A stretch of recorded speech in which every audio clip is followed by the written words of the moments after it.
4 equals 2 on Super NES Works Episode 21, Part 1.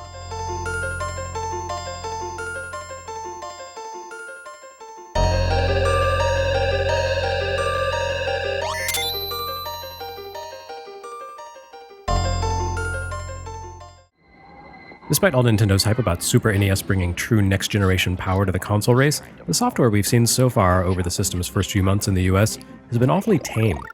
For the most part, the console library has consisted of sequels, ports of PC games, multi-platform releases, and arcade conversions. Surprisingly, few of the games to come to Super NES from other platforms have been definitive versions. There weren't too many people who preferred Nintendo's Madden to Sega's, or who would have picked Super NES Populous over a computer version of the game. The tiny handful of original titles have been interesting, but they've also been largely dead ends of video game evolution. There was never another Hyperzone, and Pilot Wings began and ended with its own sequels. Even Super Mario World, as great as it was, didn't bring a whole lot of new to the Mario franchise besides the ability to save progression and a persistent world state. To date, there's only been one truly inventive original Super NES game, and that was Quintet's ActRaiser. A game that should have launched a genre, but whose best ideas were abandoned even by its own sequel. Well, hang on to your pants, because the 21st US release for the Super NES is the big one.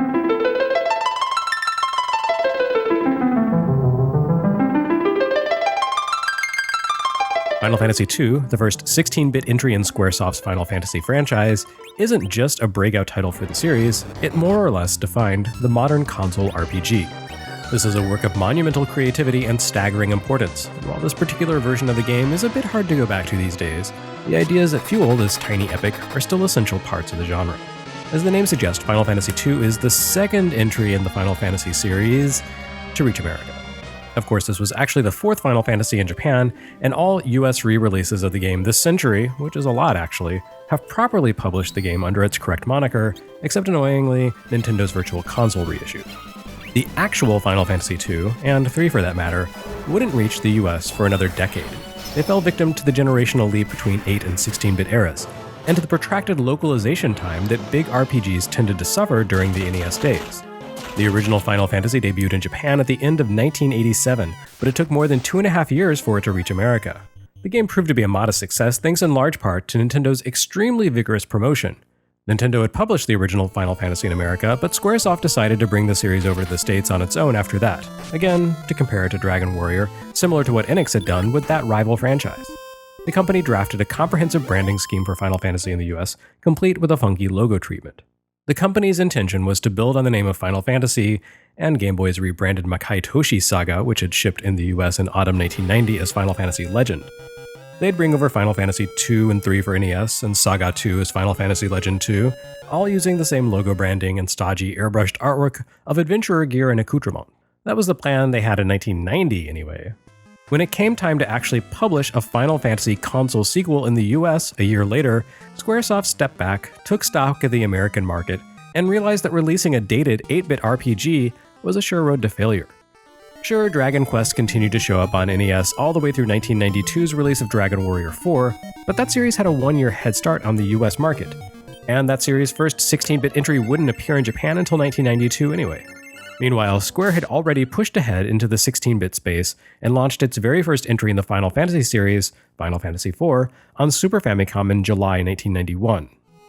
So Square had to ask itself, should they ply the fields of 8-bit software and hope for the best, or take a chance on Nintendo's new machine in the US market and be seen as a cutting-edge leader in the RPG space, right alongside Sega and Phantasy Star 2? Square took the latter route, scrapping its plans for the NES releases and going all in on the next-generation platform. It was a good choice. The real Final Fantasy II probably would have been a bad idea to release in the US at the time, honestly. It was a fearless game that dared to defy convention, and it was also riddled with bugs and egregious design flaws. Final Fantasy IV, on the other hand, was a compact, streamlined, and profoundly accessible take on the role-playing genre.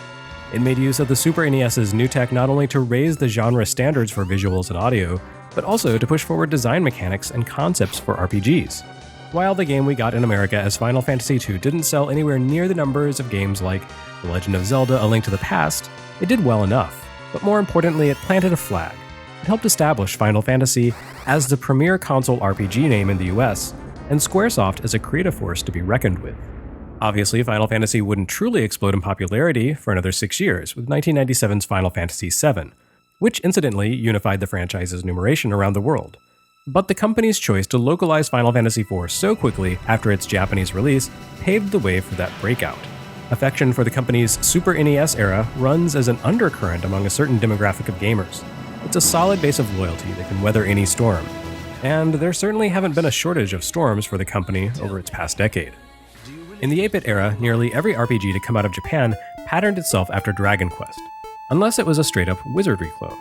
The original Final Fantasy itself came into existence as an attempt to bite off the success of Dragon Quest. As the story goes, director Hironobu Sakaguchi had become frustrated by the middling sales of Square's Famicom creations and wanted to take one last shot at glory before throwing in the towel, hence Final Fantasy. Of course, Sakaguchi has also said that he just called the game Final Fantasy because he liked the alliteration. Whatever the case, the series definitely started as Square's attempt to get in on the white-hot Famicom RPG boom. Rather than create a pure Dragon Quest clone, however, Sakaguchi's team took notes from Ultima and the genre's urtext, Dungeons & Dragons. Combat didn't play out from a first-person perspective, but instead from a side-on view, with vivid monster imagery designed not in the cartoonish style of mangaka Akira Toriyama, but rather by the more ethereal hand of Yoshitaka Amano.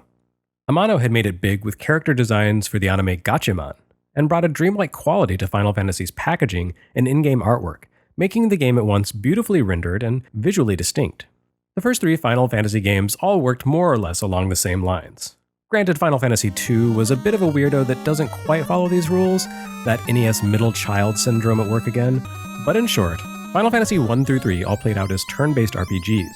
The players would select actions for their entire party, and then the round would play out as both enemies and party members took their turns. Character classes and prestige upgrades factored heavily into the games. A white mage could graduate to become a white wizard, casting more and more powerful magic, whereas a warrior could become a knight and equip better gear for combat. The general progression of each game played out in a fairly steady format. You travel to a town via the overworld, pick up a quest objective, complete that quest, and then advance to the next area. The world in the games was largely gated either by quest objectives, such as fix this broken bridge, or else the need to get about via vehicles, boats, canoes, eventually airships, and chocobos, of course. Non-human races like dwarves and elves lived throughout the world, along with friendly monsters like Bahamut, the king of dragons, monsters that in Final Fantasy III could be summoned by a party's evoker. And of course there were the elemental crystals, 4 artifacts of fire, water, earth, and air that managed the balance of the world. These existed side by side with a patchwork melange of technology, including occasional glimpses of profoundly advanced tech from forgotten races. Final Fantasy I and III in particular feel of a piece. 2 games that define a pretty consistent worldview. Final Fantasy IV, then, builds on these adventures, especially 3, while completely reinventing the series. And the genre, for that matter. If most 8-bit JRPGs wanted to be Dragon Quest, most 16 and 32-bit RPGs wanted to be Final Fantasy IV. Now, Hironobu Sakaguchi may be the original visionary behind Final Fantasy, but credit for the series' 16-bit upgrades really belongs to 2 other men, Hiroyuki Ito and Takashi Tokita. Their contributions turned Final Fantasy IV, which we're going to call Final Fantasy II from now on, into surprising proof that a menu-driven RPG can nevertheless be as fast-paced and intense an experience as any action game. The first and most radical change Final Fantasy II brings to the table is something called the Active Time Battle System. Designed by Ito, who would also come up with Final Fantasy III's flexible, prestige-focused job system, the concept behind ATB is to transform a turn-based battle setup into a real-time system. This is actually less of a self-contradictory idea than it appears on the surface. ATB remains a turn-based battle system. It's just that the definition of what turn means here has changed from the NES RPGs that came before it. The key to ATB is its use of each combatant's speed stat. In older turn-based systems, speed worked one of 2 ways. Most often, it would determine the order in which characters took actions within a round. A lightweight healer or thief would usually act first, while a knight in bulky armor, or a wizard casting complex spells, typically acted last. Taking a page from D&D, the NES Final Fantasies also used speed to determine the number of actions a character could perform in a single round of combat. In the original game, your black belt would sometimes land as many as 64 hits in a round, presumably stepping back immediately after to sneer, "You are already dead." Final Fantasy II throws out the idea of rounds, liberating computer RPGs from one of the most fundamental design relics of the genre's tabletop origins. It took a decade and change for a designer like Ito to realize that role-playing video games don't need to be bound to the limitations and organizational needs of human game masters. Computers are much better at multitasking, especially when those tasks boil down to numbers. And so the speed stat here no longer becomes a factor to determine actions per turn or the sequence of events in a round of combat. Instead, it simply dictates how often a combatant gets to act, period. A character with a high speed stat, such as Edge, the ninja you meet late in the game, typically moves first. Not only that, but his turn comes up more frequently than that of Rydia, who as a summoner and black wizard, traditionally two classes with incredibly poor speed stats, usually moves last. But as a battle runs long enough, Edge will get to act several more times than Rydia, especially if she casts an incantation with a long lead time. In effect, Edge's speed allows him to lap Rydia, performing more actions over time than she can. And as it happens, lapping is absolutely the correct metaphor to use here, since Ito was inspired by racing.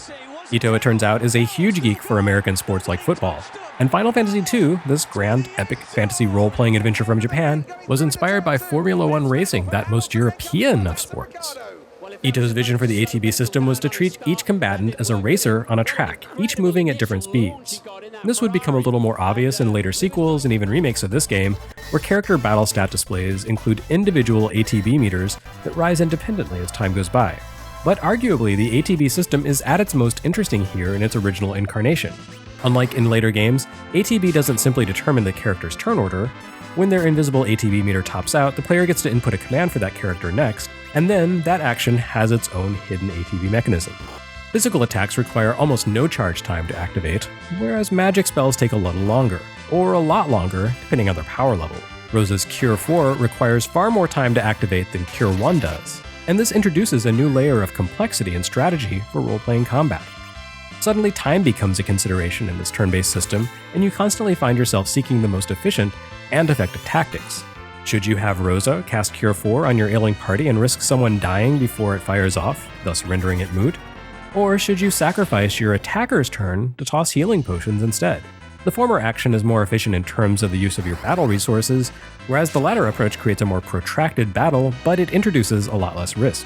And time really does factor in here, because ATB dictates enemy actions too. They each have their own invisible turn meters dictating their actions, and they don't politely wait for the player to take a turn. Final Fantasy II also offers 6 different speed settings for combat.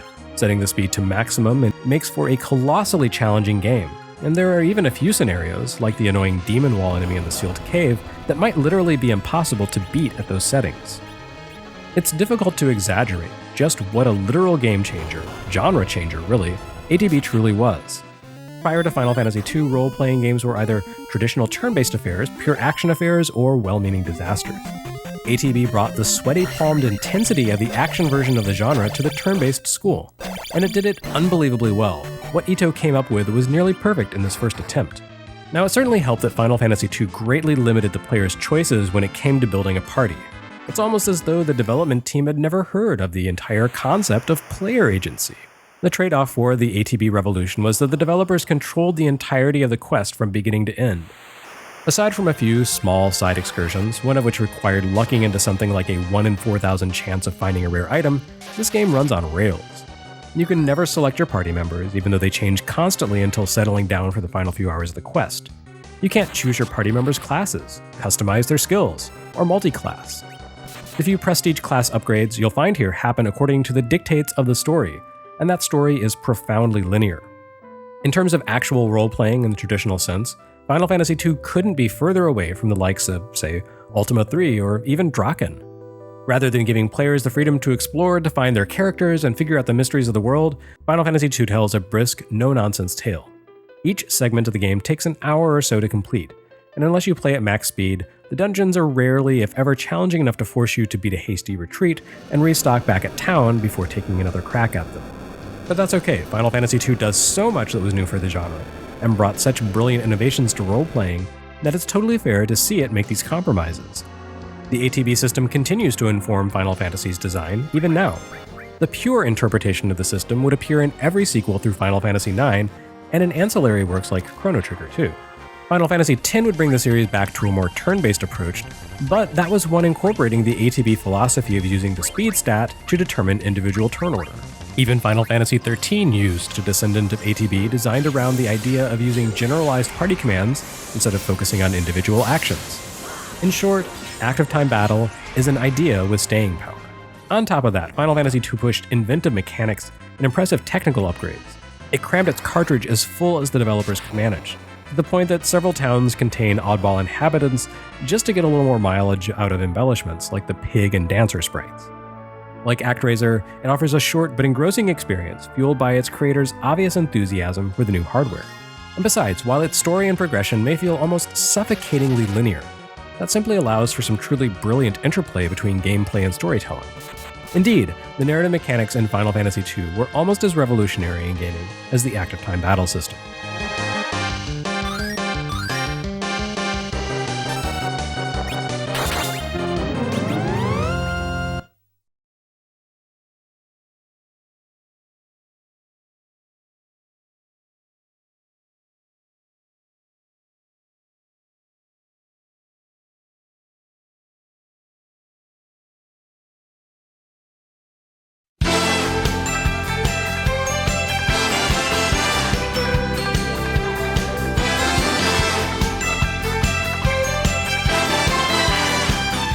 And in the next episode of Super NES Works, we'll dig into Final Fantasy II's storytelling revolution.